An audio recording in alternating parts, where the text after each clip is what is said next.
The application of Lao Tzu's thought in the management of the second home, now new oasis for life.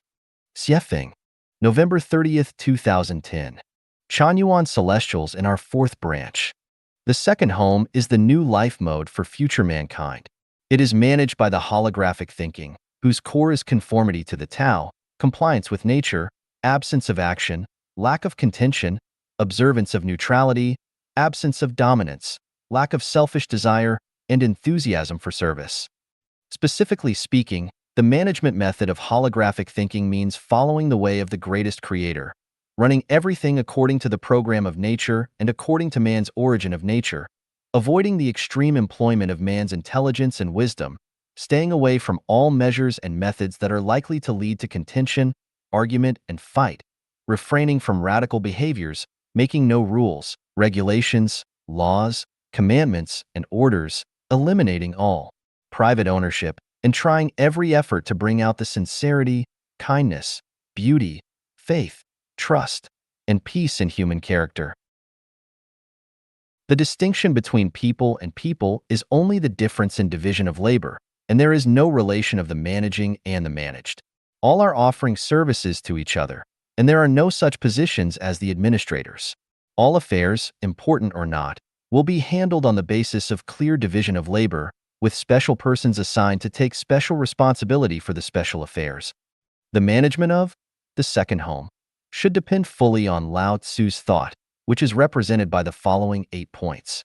Guidance by the saint and management by the talented.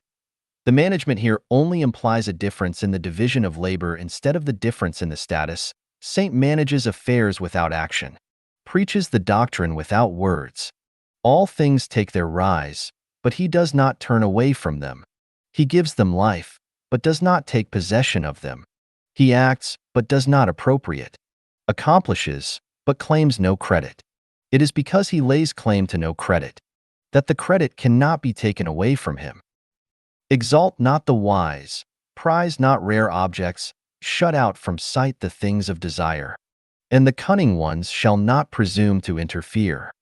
In his dwelling the sage loves the lowly earth. In his heart he loves what is profound.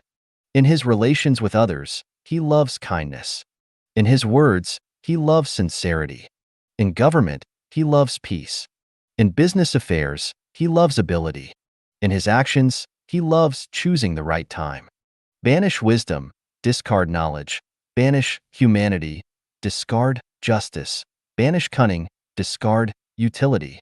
Embraces the one core principle, thinking or method, etc., in everything you do. Eschew excess, eschew extravagance, eschew pride. Point 7. Govern the home with justice, not with human wisdom. Do away with taboos, sharp weapons, skills of technique, and statutes. 8. Despise not their dwellings, dislike not their progeny. From the above 8 points, it can be known that there should be invisible saints in the second home, who do not guide with preaching, but with wordless examples, who create things silently but do not take possession of them, and who serve all creatures but do not claim credit for their services. Do not flaunt the worthy and talented. Do not distinguish the superior from the inferior. The rarer a thing is, the less use it will be put to. Do not set up things that may stimulate a person's selfish desire.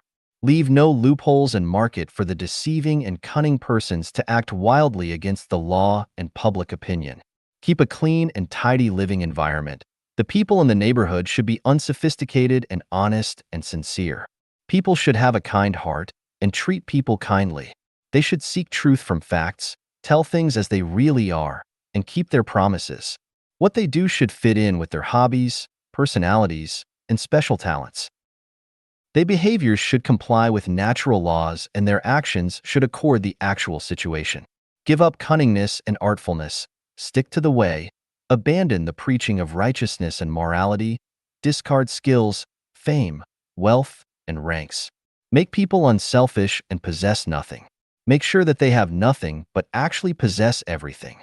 Embrace the one in everything. Revere and believe in the only greatest creator in the universe.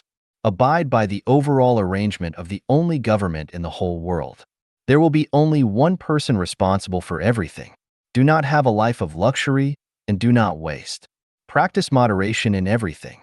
Do not overdo. All affairs and arrangements of the second home should be made public so that everyone has a clear knowledge of them. Do not engage in secretive management. Do not practice superstition.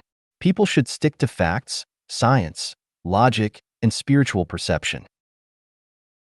There should be few prohibitions, commandments, terms, and taboos in the second home. The second home should never possess any swords, spears, rods, and other weapons specially to harm others. It should not sing praise of people's cleverness and skills. It should make people live and work in peace and contentment and enjoy the ordinary life. It should not cause disturbance to their settlement or disrupt their peace and quiet. It should make sure that everyone enjoys the joy, pleasure, freedom, and happiness of life. It should abstain from force, coercion, and suppression, and should make sure that no one imposes his or her own will upon others. In one word, the second home adopts paradise management. The content of this method of management is both simple and complicated, and only those with supreme wisdom can understand. Yet, no matter how complicated the management is, everything will become extremely simple as long as you follow the way of the greatest creator or the way of nature. Otherwise, the management will become extremely complex.